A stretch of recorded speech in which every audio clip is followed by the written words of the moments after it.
What it is, guys? I'm back with another video. We finna do the stream. Y'all finna do my stream. Um, Spoiler review.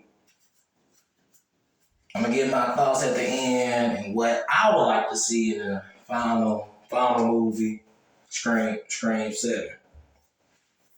Um, so what I would like to see, to be honest. Oh, I'm tripping. I ain't get to the movie. I don't know what. Come on, brain. I'm sorry. I'm tired today, bro. But okay, look. Movie starts off with a woman in college. Um, she's on the phone with her classmate.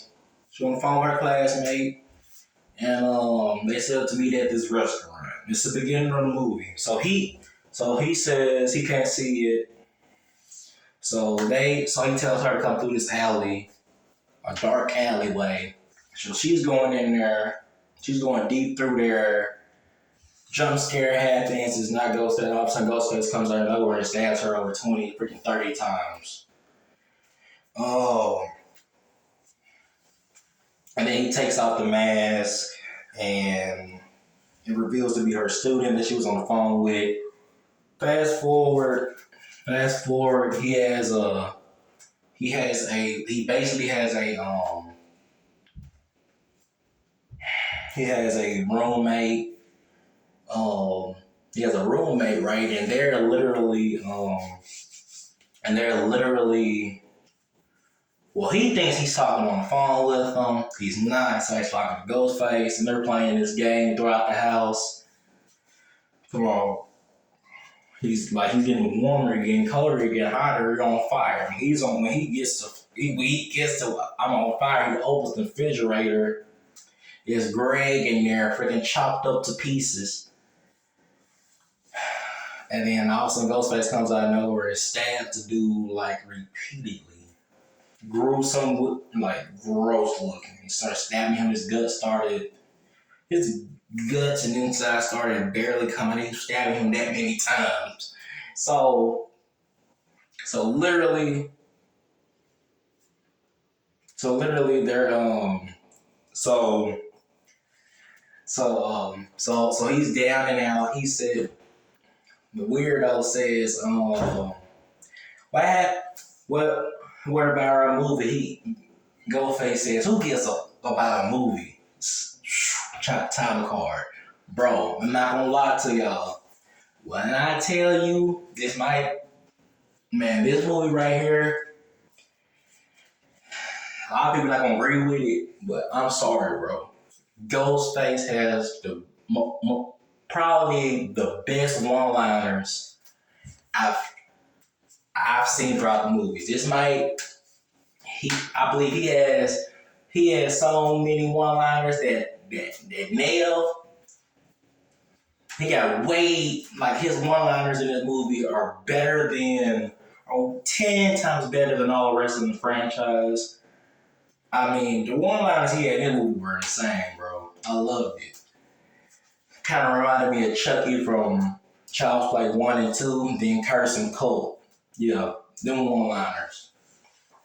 And the ones he had throughout season 1. But, yeah, man, they literally...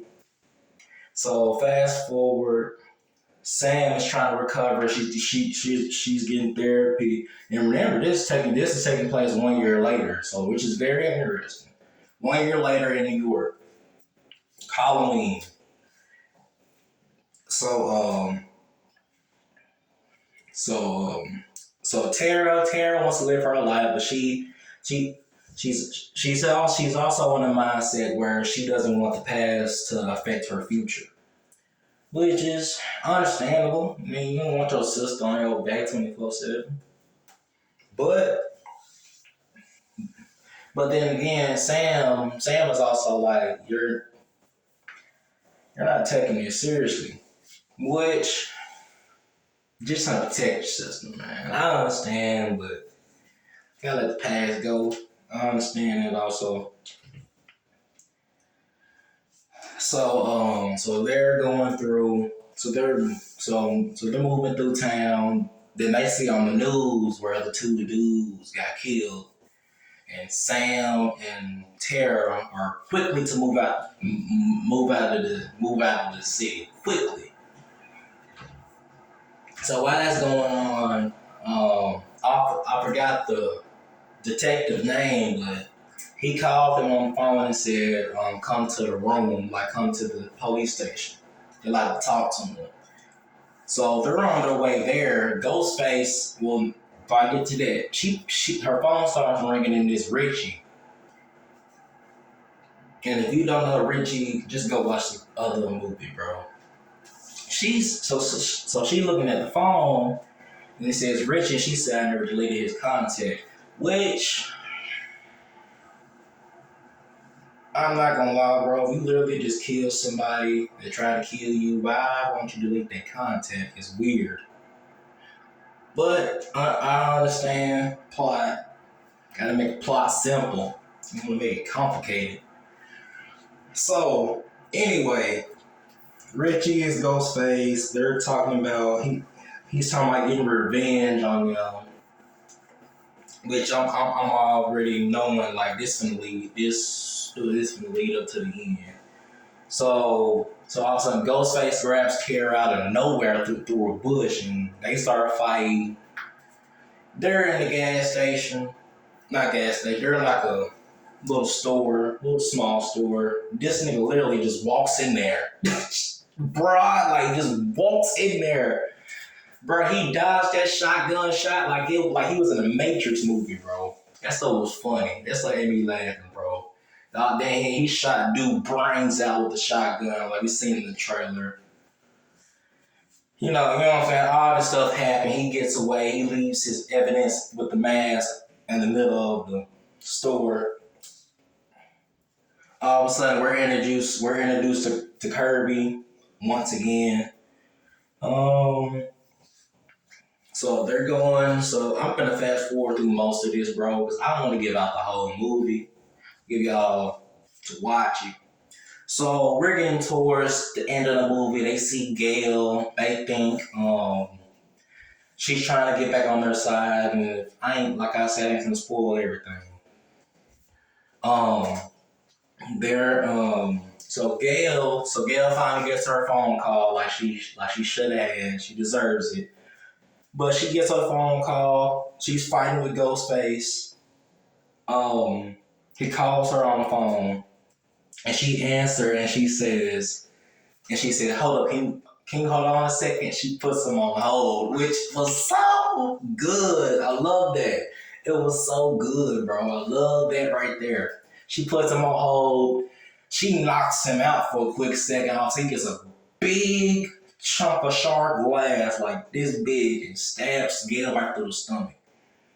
And he lifts it up a little bit. He puts her on her back. He's getting ready to stab her in the face. She's trying to block it. All of a sudden, Sam and Tara, they shoot at Ghostface. He scatters. She says something that I can't really remember right now.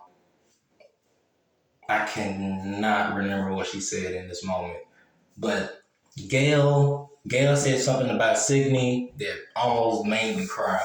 Like, it was sad, bro. I'm glad that, okay, the Sydney thing. To be honest, my opinion, you don't have to bring Sydney back if you don't want to. I feel like the way that they explained it here was perfect. What's perfect? You don't need Sydney back in the seventh one. You don't need her at all. Because they explained it perfectly. She wants to move on and be a good example for her kids. I mean, you could just leave it at that. I mean, my opinion, I wouldn't bring her back. I feel like the second movie should be Gail and Kirby and the rest of the crew that survived. And end it with a perfect note. End this trilogy with a perfect note and go on. So they're going on through the movie. The subway scene was good. I like that. Mindy and the rest of the crew get split up. she gets stabbed. I think it's over because he's holding her mouth, trying to suffocate her. I'm thinking Mindy is dead. She lives through the movie. She will be in part 7. Chad gets stabbed like 20 freaking times at the end. I'm thinking Chad is dead. He's not. Um, the ladder scene was crazy. That was crazy. That was crazy. When Ghostface sees a little Chinese girl on the ladder, he just starts shaking it. Then he flips her off and she hits her head on a freaking dumpster. Her face is smashed in. I'm like, what, nigga? Woo, bro, this gore was insane. He stabbed somebody. They stabbed somebody through the nose and killed them. Like, and when that happened, I was like, hold on, how do you die from getting stabbed in the nose? Okay, whatever. I mean, that tiny of a knife, you shouldn't die from getting stabbed in the nose with that type of knife. Come on now. If it was Michael, you'll understand. It's Ghostface. You shouldn't have, you put pressure on it, cuz. That's all you have to do. Anyway, getting towards the end, I'm gonna have to hurry up, bro. Getting towards the end, we find out who the killers are, which was freaking obvious. I mean, I feel like I knew who the killer was from the get-go. Cause when one of the girls in the group said that she's still recovering after her brother's death, and I said, okay, this is Richie's sister. It wasn't that hard to freaking understand. Here's my problem with the ending. The detective needed more time, bro. I feel like the ending was so rushed, in my opinion, personally. It was rushed. Like, what? But apparently there's 3 Ghostface and they're all siblings and the father of Richie. Which, alright, bro. So they died some gruesome ways, like insane ways. Like the terrorist stabbed one of Ghostface through the mouth and inside the mouth and started twisting it and crushing it, bro. Then Sam puts the Ghostface get up on. She stabs the detective in the face, chest, arm, everywhere. Stabs him in the eye, takes it out, turns him into oblivion. Then the movie ends on a good note. Got 1 minute. Sam's holding her father's